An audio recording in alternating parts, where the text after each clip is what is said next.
헌법재판소의 파면 결정 열흘 만인 어제 윤석열 전 대통령의 내란 우두머리 혐의 형사재판이 본격적으로 시작됐습니다. 그리고 헌법재판소가 한덕수 권한대행의 대통령목 헌법재판관 후보자 지명에 대한 가처분 여부를 곧 결정할 거란 관측이 나오는데요. 김성훈 변호사, 김성수 변호사와 함께하겠습니다. 안녕하십니까? 안녕하세요. 네. 자, 어제 윤 전 대통령의 정식 형사재판이 시작됐는데 검찰이 무려 120쪽에 달하는 발표 자료를 준비해서 윤 전 대통령이 형법 87조를 위반했다. 이 점을 강조했다고 하더라고요.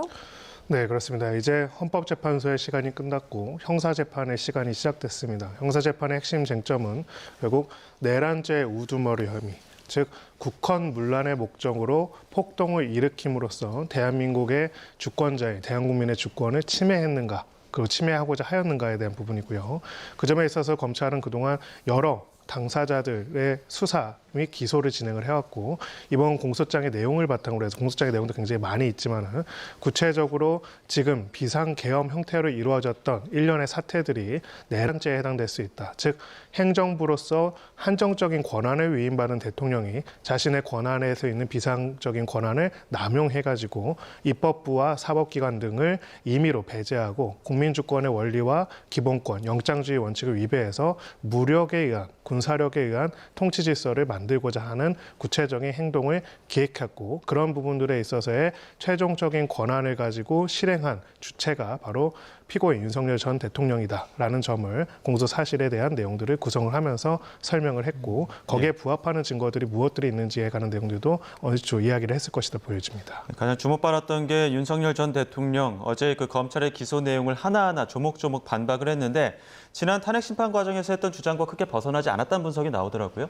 예, 맞습니다. 어제 이 절차가 이제 첫 공판 기일이었지 않습니까? 그렇다 보니까 이 절차가 일단은 인정신문이 진행됐습니다. 그럼 이 인정신문 같은 경우에는 피고인이 맞는지를 확인하는 절차이고, 뭐 이름이라든지 직업, 그리고 뭐 본적 이런 것들을 이제 확인을 하게 됩니다. 그리고 그 다음에 모두 진술이라는 걸 하게 됩니다. 그래서 이 검찰 측에서 먼저 하게 되는데, 이 부분이 지금 변호사님께서 말씀 주셨던 것처럼 이 검찰에서 이 PPT를 굉장히 많은 양을 준비를 해서 이 부분에 대해서 이제 자세히 설명을 했습니다. 이런 부분이 법적인 쟁점이고 공소 사실이다, 이렇게 설명을 했었고, 이에 대해서 이제 윤석열 대통령 측에서 이 피고인의 모두 진술이 있습니다. 그러면 이 공소 사실에 대해서 어떠한 의견인지를 설명을 하는 절차라고 할 수가 있는 것인데, 이 과정에서 이 통상적으로는 변호인이 답변을 이제 자세히 하는 경우가 많은데, 이 피고인인 윤석열 전 대통령이 직접 이에 대해서 굉장히 자세하게 진술을 했고, 그 과정에서 시간이 80분 정도 소요가 됐다는 겁니다. 그리고 그 내용이 일단은 결국에는 사실관계와 법리 이렇게 두 가지로 나눠서 설명을 하게 되는 것인데, 이 사실관계에 관해서도 이 헌법재판소에서 일단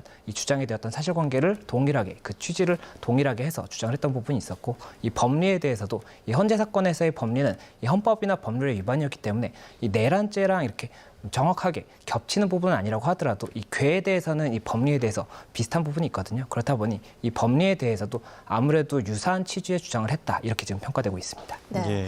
자, 김성수 변호사께서 윤 전 대통령이 어제 80분 넘게 직접 반박에 나섰다, 이 내용 전해주셨는데, 이렇게 피고인이 직접 반박에 나서는 장면 좀 흔히 볼 수 있는 상황인가요? 어떻습니까?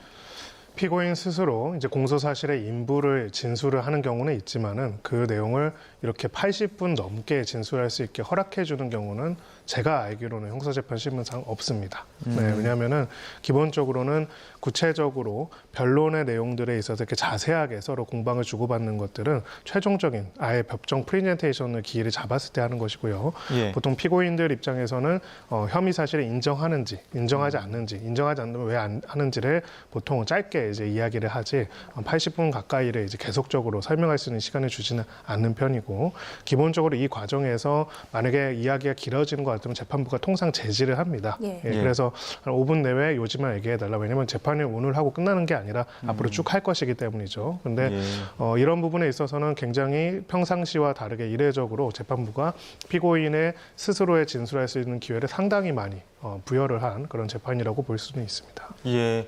자, 어제 윤 전 대통령 형사재판 관련해서 정치권에서도 여러 이야기들이 나왔습니다. 정치권에서 어떤 이야기들 나왔는지 목소리 잠시 듣고 오겠습니다. 비상계엄이 내란죄가 됐던 것은 그 네.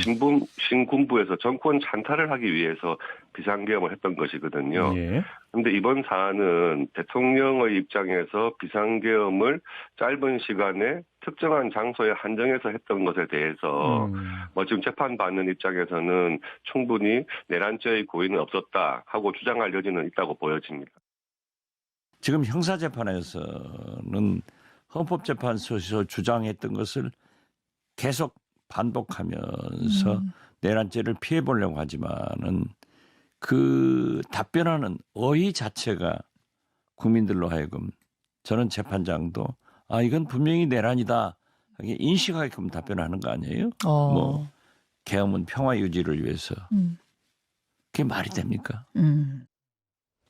김성수 변호사님, 윤 전 대통령이 지난 헌법재판 과정에서 주장했던 내용들이 그 헌법재판에선 크게 이제 받아들여지지 않은 부분들이 많지 않습니까? 그런데도 불구하고 같은 주장을 형사재판에서 반복하는 이유는 그 전략은 어디에 있다고 보십니까? 네, 일단 말씀드렸던 것처럼 이 쟁점은 두 가지입니다. 사실관계 그리고 법리 이렇게 두 가지라고 볼 수가 있는 것인데 이 사실관계 같은 경우에도 지금 헌재에서 주장했던 사실관계를 그대로 주장을 하고 있다라고 볼 수가 있는 것이고 다만 이 부분에 대해서는 사실관계를 그렇다고 해서 달리 주장을 하는 것은 오히려 이 사실관계 주장에 관한 신빙성을 낮출 수 있는 그런 판단으로 보일 수가 있습니다. 그렇기 때문에 이 사실관계에 대해서 동일하게 주장을 하는 것이고 또 지금 현재 헌법재판소에서 이 사실관계 인정과 관련해서 쟁점이 됐던 부분이 있었습니다. 그것이 어떤 부분이었냐면 이 형사소송법상 증거 능력이 인정되는 것에 대해서 완화해서 적용하는 것에 대해서 윤석열 전 대통령 측에서는 반박을 했던 부분이 있었거든요. 그렇다 보니 이에 대해서 형사사건에서는 형사소송법이 그대로 적용이 되기 때문에 아무래도 사실관계 인정이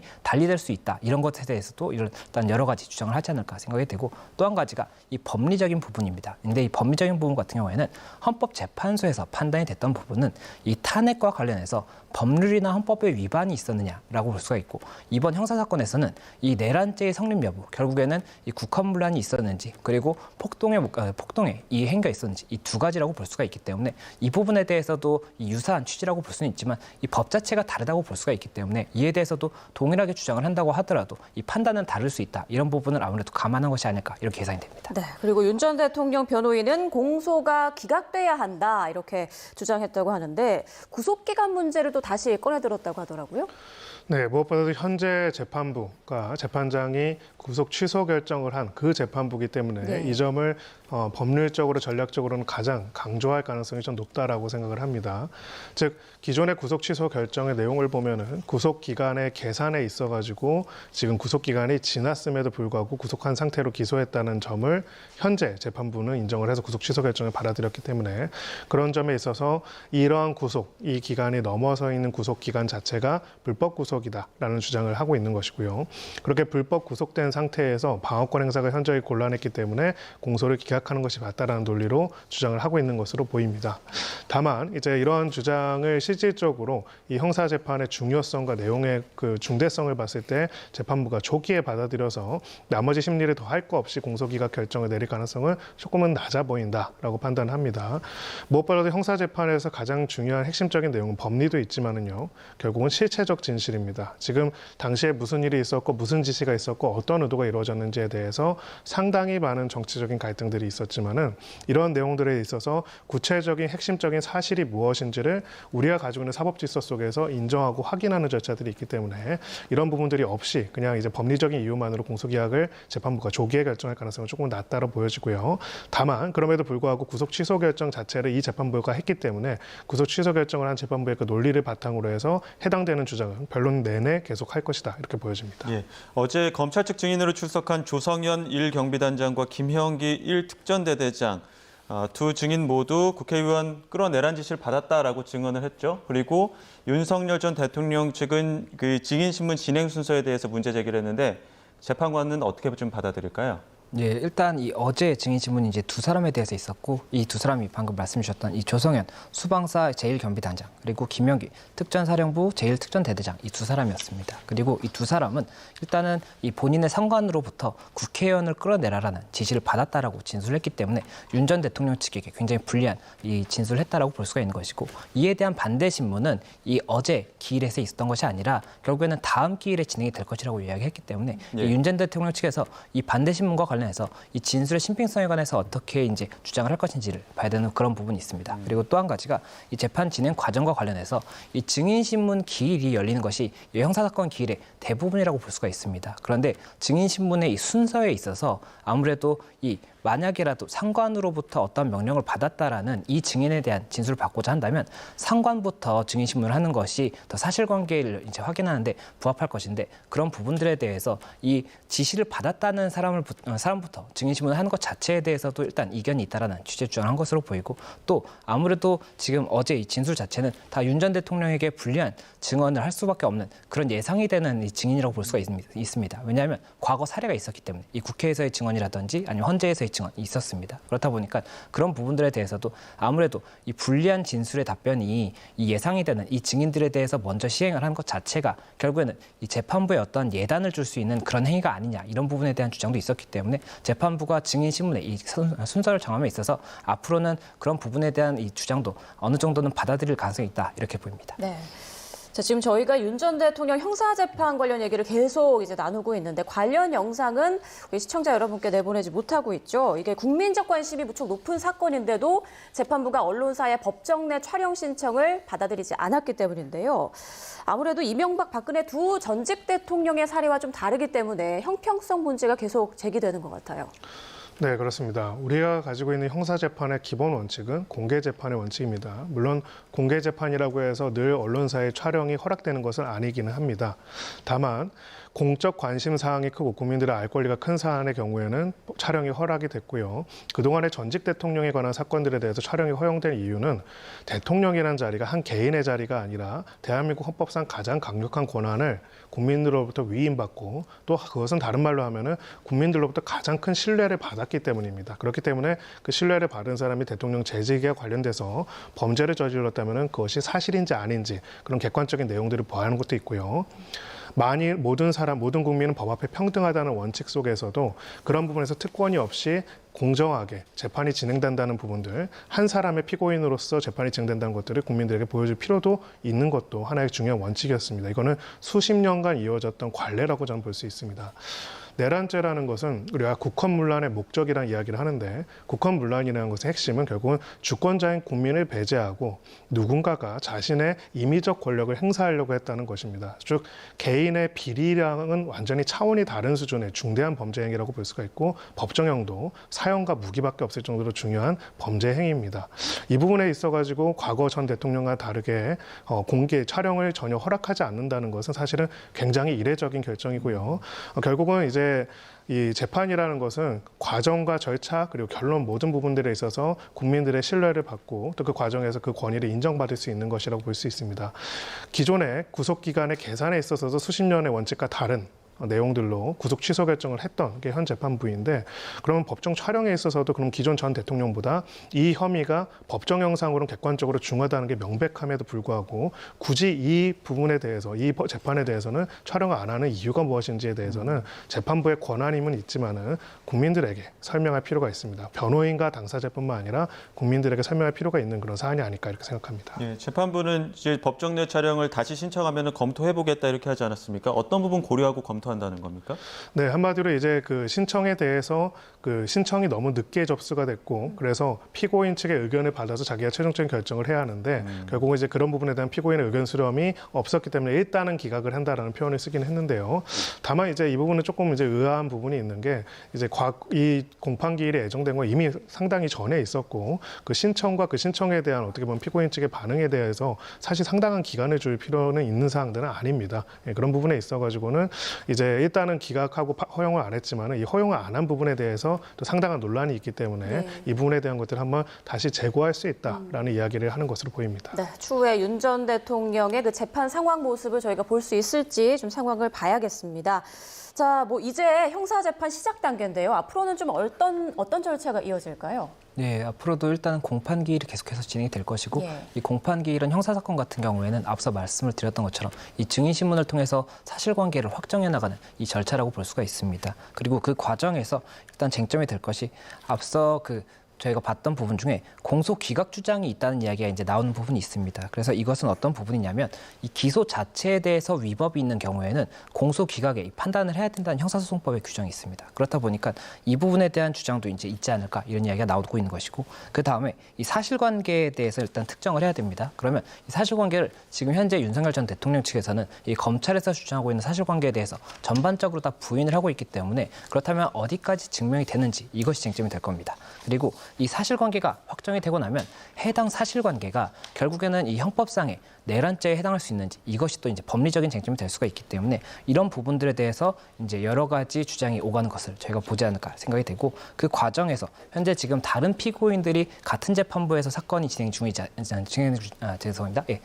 있습니다. 그러면 그 진행 중의 사건에 대해서 이제 향후에는 병합 여부에 대해서도 재판부가 검토할 수밖에 없지 않나 이렇게 보이기 때문에 이런 부분에 쟁점이 있을 수가 있고 또 마지막으로 한 가지는 지금 현재 이 내란죄와 동일한 사실관계를 기준으로 해서 직권남용 권리행사 관련해서도 수사가 이루어졌었던 부분이 있었습니다. 그러면 이것이 만약이라도 현재 이 사건의 재판이 진행 중인 상황에서 기소가 된다라고 한다면 이 사건도 병합 여부를 검토해야 될 수가 있거든요. 그렇다 보니 그 부분까지가 변수가 있다. 이렇게 해서 전체적인 틀이 예상이 되지 않을까 생각이 됩니다. 변호사님 앞서 어제는 조성현, 김영기 증인에 대해서 검찰 측 신문만 진행했기 때문에 또 반대 신문도 봐야 된다라는 말씀해 주셨는데 다음 주에 또 반대 신문이 있지 않겠습니까?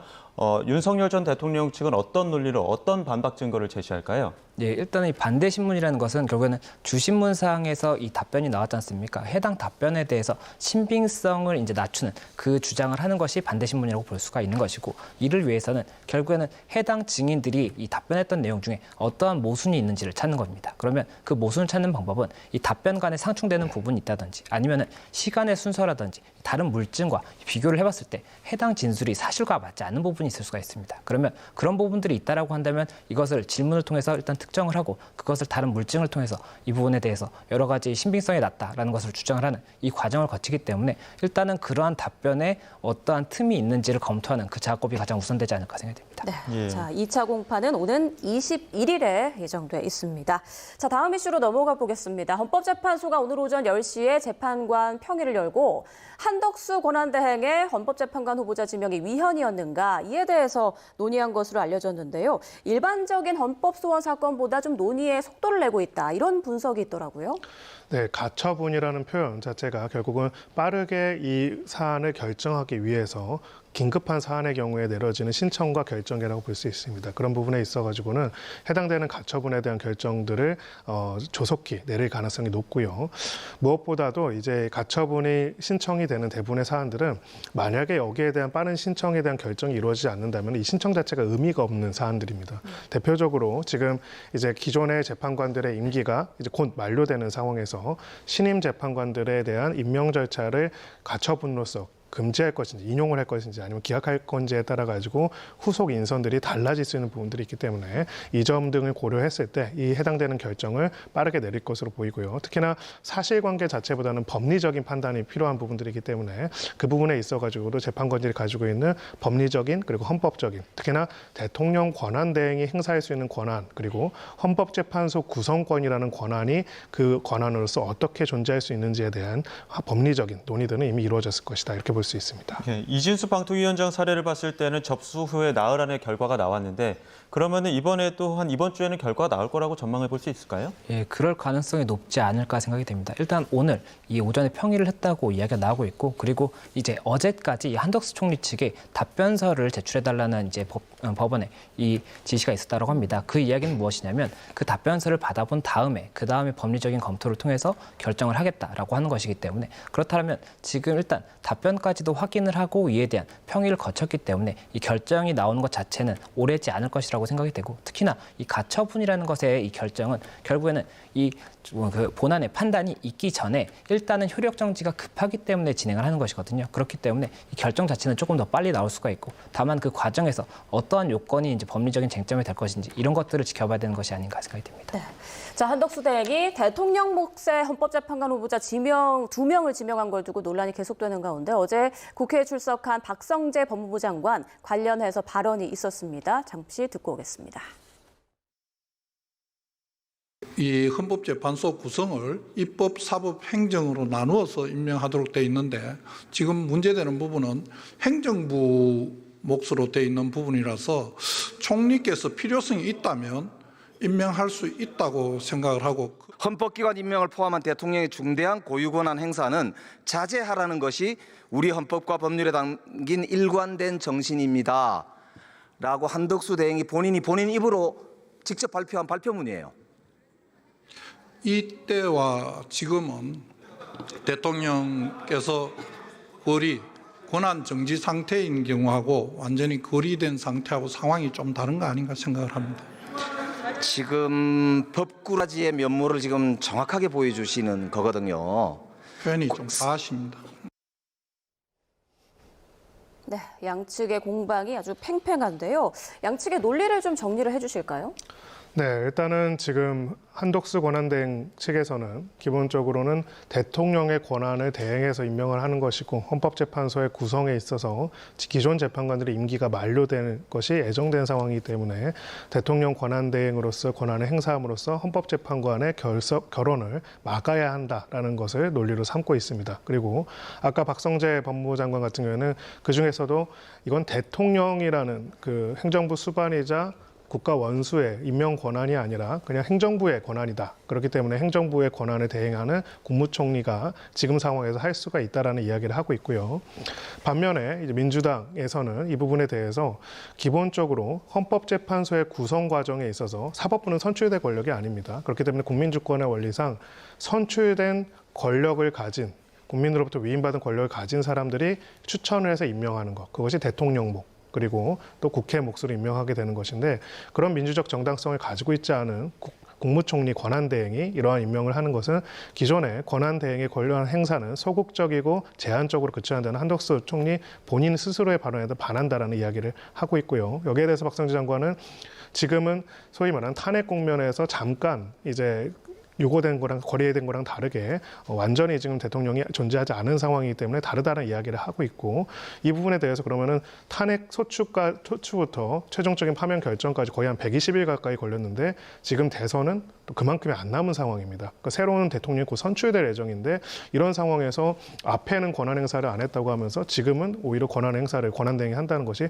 적절하지 않지 않냐 이것은 말장난이 아니냐 이런 식으로 이제 공방을 주고받다 이렇게 볼 수가 있습니다. 네, 그럼 만약에 헌재가 이제 이거 월권이다 이렇게 판단을 하게 되면은 이완규 함상훈 헌법재판관 후보자 임명은 그대로 멈추는 겁니까?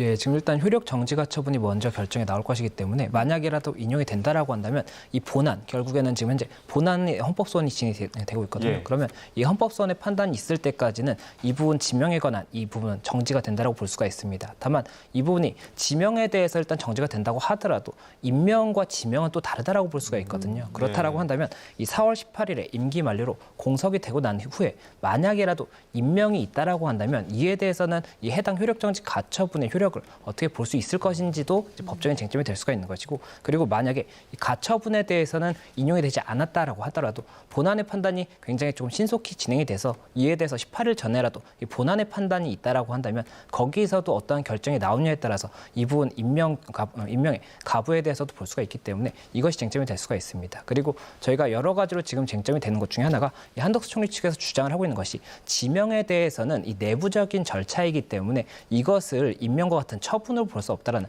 이런 주장도 했고 이를 통해서 각하가 되어야 한다는 주장을 하고 있는 부분이 있거든요. 그러면 그런 부분들에 대해서도 이 헌재에서 어떻게 볼 것인지 이것도 봐야 되는 부분이 있고 또 한 가지가 임명이 된다라고 했을 때 이 부분 한덕수 총리의 탄핵 사건에서 지금 현재 이 헌재 8인 체제에서 봤던 부분이 있었습니다. 그리고 8인 체제에서 쟁점이 됐던 것이 이 의결 정족수가 대통령과 동일하게 3분의 2로 봐야 되는 것인지 아니면 151석으로 봐야 되는지가 쟁점이 됐지 않습니까? 그리고 현재는 지금 헌재에서 이 두 사람의 재판관은 이에 대해서는 이 3분의 2로 봐야 된다는 의견이 있었지만 나머지 재판관들은 이에 대해서 이 대통령과는 그 지위를 다르게 봐야 된다라고 해서 의결 정족수를 151석으로 봤거든요. 그렇다 보니까 이런 부분들에 대해서도 아무래도 이번 사건에서도 이 권한대행과 이 대통령의 이 지위를 동일하게 볼 수 있는지, 그렇기 때문에 이에 대해서 임명 권한을 동일하게 볼 수 있는지까지도 여러 가지로 판단이 될 수 있는 근거가 될 수 있지 않을까 생각이 듭니다. 네, 임명과 지명 부분 그리고 정족수 관련해서도 헌재가 어떻게 판단할지 지켜봐야 한다는 말씀 해주셨습니다.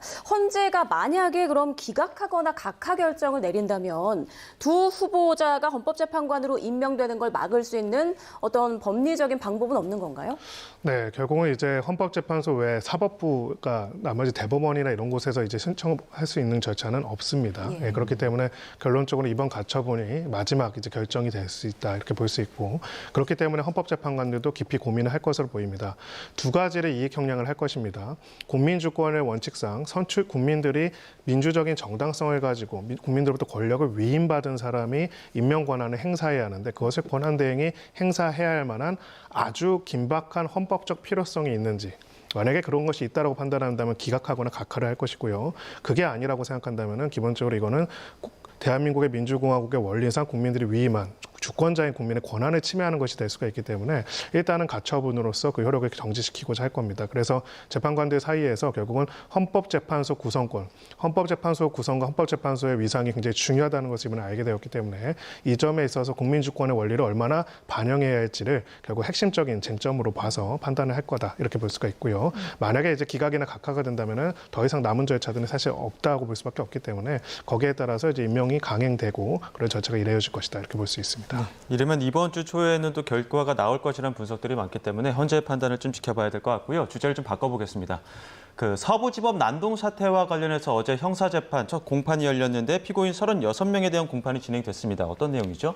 예, 일단 이 서부지법 난동 사태가 있었습니다. 그리고 그와 관련해서 지금 굉장히 많은 피고인들이 있는 상황입니다. 그리고 어제 이 서부지법에서 이 많은 피고인들 중 일부 피고인들에 대해서 공판 기일이 열렸었고, 여기서 여러 가지 주장이 오가다 보니까 이에 대해서 다시 한번 관심을 받고 있다는 그런 소식입니다. 네. 예.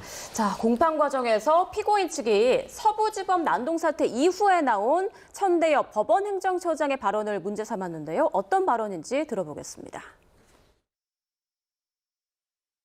이것은 우리 법치주의에 대한 전면적인 부정행위이자 형사상으로 보더라도 심각한 중범죄에 해당하는 그런 사안입니다. 오늘 오전에 여러 대법관님들이 다 모여서 많은 걱정을 나누었습니다. 왜냐하면 법치주의 무시의 이와 같은 극단적인 행위가 일상화될 경우에 우리나라가 존립할 수 없다는 그런 걱정들을 많이 피력을 했습니다. 네, 천대엽 처장의 발언 들어봤는데 피고인 측에서 구체적으로 어떤 부분을 문제 삼고 있는 건가요? 네, 뭐 그 정당성과는 별개로 피고인 측에서는 결국은 사법부의 사법행정을 총괄하는 법원행정처장이 이 사건에 대해서 저렇게 엄정한 대응이 필요하다는 이야기를 한 부분들로 인해서 자신들이 구속이 되고 구속 상태에서 재판을 받고 있다. 이 사건의 죄질에 비해서 지나치게 무거운 방어권 행사의 제약이다라는 주장을 하고 있는 그런 상황입니다.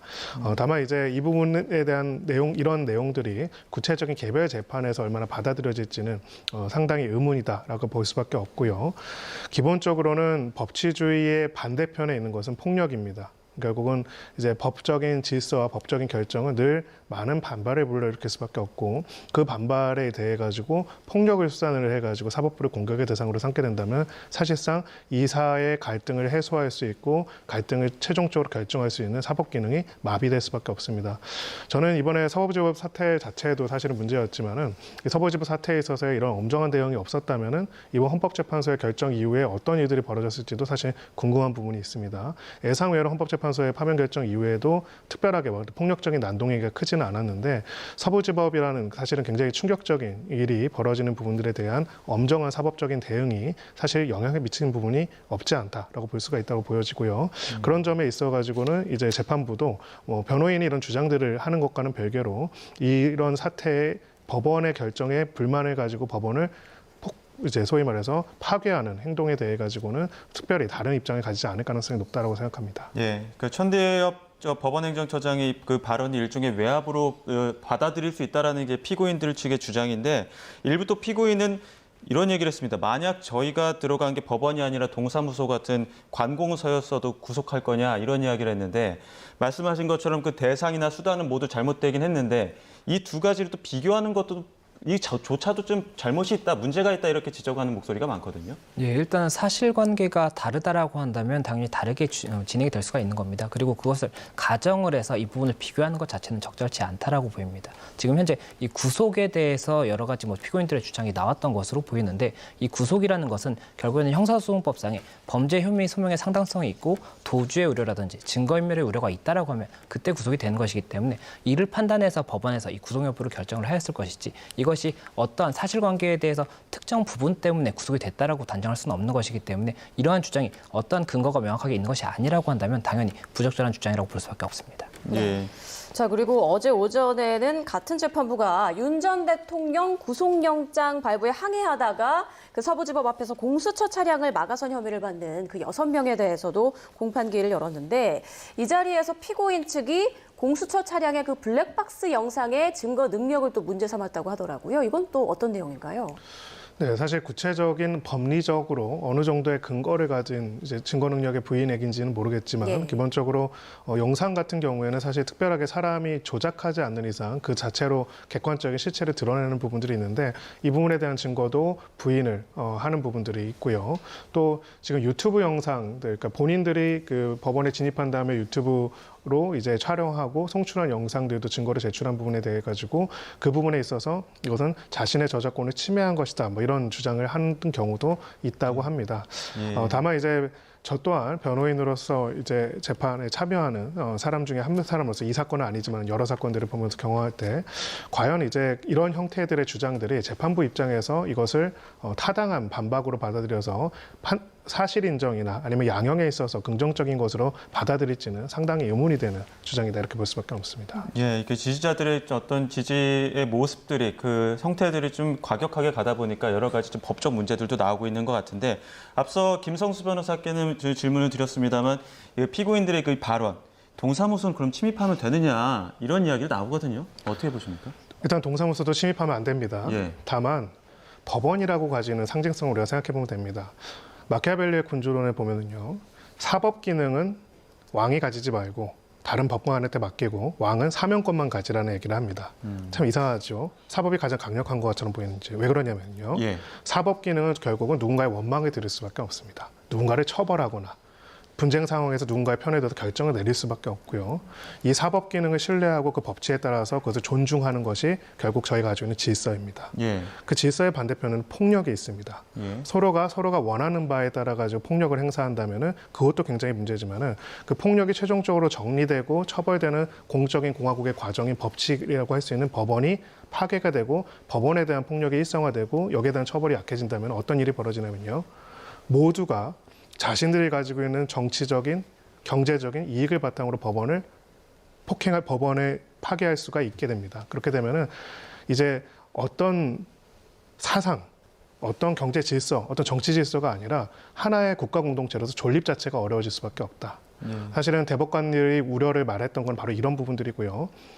대한민국이 많은 위기를 겪었지만은 지금까지 단 한 번도 법원이 폭도들에 의해 가지고 이렇게 파괴된 적은 없었습니다. 그런 점에 있어서도 이 사태에 있어 가지고 단순하게 개별적인 개인에 대한 형사 사건일 수도 있겠지만은 우리나라의 헌법과 우리 질서상으로도 이 일이 가지고 있는 문제점, 거기에 있어 가지고 엄벌의 필요성을 소위 말해서 일반 관공서와 동일하게 표현하는 것들은 굉장히 부적절하다라고 저는 생각을 하고 그것이 개별 피고인들의 양형에도 절대로 도움이 되지 않을 주장들이다라고 생각을 합니다. 네. 예. 자, 앞으로 비슷한 사례가 절대 발생하지 않도록 엄중한 처벌에 처해져야 한다 이런 목소리가 계속 나오고 있는 그런 상황인데요. 앞으로 뭐 재판 과정이 좀 이뤄져 봐야 알겠지만 지금 63명의 피고인이 있거든요. 각기 무게에 따라 좀 다르겠지만 처벌 수위가 좀 어느 정도로 예상해 볼 수 있을까요? 이 처벌 수위는 결국에는 각각의 피고인에 따라서 어떠한 죄명이 성립되는지가 가장 중요할 것 같습니다. 예. 그리고 현재 이 건조물 침입이라든지 폭행이라든지 공용 손괴물의 손괴 이런 부분들이 다 각각 나누어져 있기 때문에 이에 대해서 각각의 이 판단이 조금 달리 나올 수 있기 때문에 이것을 일괄적으로 어떻게 판단될 것이다 이렇게 볼 수는 없을 것 같습니다. 다만 지금 앞서 변호사님께서 말씀을 주신 것처럼 이 법원의 이런 행동을 한 부분 자체에 대해서는 아무래도 더 중히 처벌될 가능성이 높기 때문에 그런 부분이 감안될 가능성은 있다 이렇게 보입니다. 예. 그 주요 발언들 좀 살펴보면 3개월째니까 어찌됐든 형을 살 만큼 살았다 이런 발언들도 있고요. 윤석열 전 대통령 구속 취소로 풀어줬으니 우리도 풀어줘야 된다 이런 주장도 있거든요. 살 만큼 살았는지 혹은 풀어줘도 되는 건지 법리적으로 좀 이야기를 해볼까요? 네, 결국은 이제 양형 기준을 판단해서 봐야 할 텐데 양형 기준을 판단하는 데 있어서는 유무죄는 당연히 적용이 되지만 유죄가 인정되는 걸 전제로 양형을 하니까요. 피고인이 진지한 반성의 태도를 보여주는지도 굉장히 중요하다고 볼 수가 있습니다. 공격당한 거는 서부지방법원이라는 물리적 공간이 아닙니다. 우리의 법치주의고요. 정확하게 우리의 국가고요. 그리고 이 국가의 주인은 국민들입니다. 그렇기 때문에 이런 문제점에 대해서 진지하게 반성을 하고 철저하게 반성을 하고 이것을 다시는 하지 않겠다라는 태도를 보이는 입장의 피고인이라면은 저는 구속 취소나 보석을 할 수도 있다라고 생각을 하지만 그런 게 아니라 지금 나온 발언들을 보면은 한마디로 이게 무엇이 문제이고 왜 문제인지 이거는 소위 말해서 법원행정처장의 압력에 의한 것이 아닌지 똑같이 사법부와 재판부를 농락하거나 사법부와 재판부를 희화하거나 비난하고 아무렇지도 않은 정치적 공방의 대상 정도로 판단하는 행동을 계속 보이고 있습니다. 사법부에 대한 존중은 꼭 법관에 대한 존중이 아니고요. 이 공화국에 대한 존중이기도 하기 때문에 이런 태도들을 계속하게 된다면은 저는 보석이 될 가능성은 낮다라고 보여지고 형도 엄벌에 처할 수밖에 없는 사정이 생길 것이다. 이렇게 생각이 듭니다. 네, 알겠습니다. 두 분 말씀은 여기까지 듣겠습니다. 김성훈 변호사, 김성수 변호사와 함께했습니다. 고맙습니다.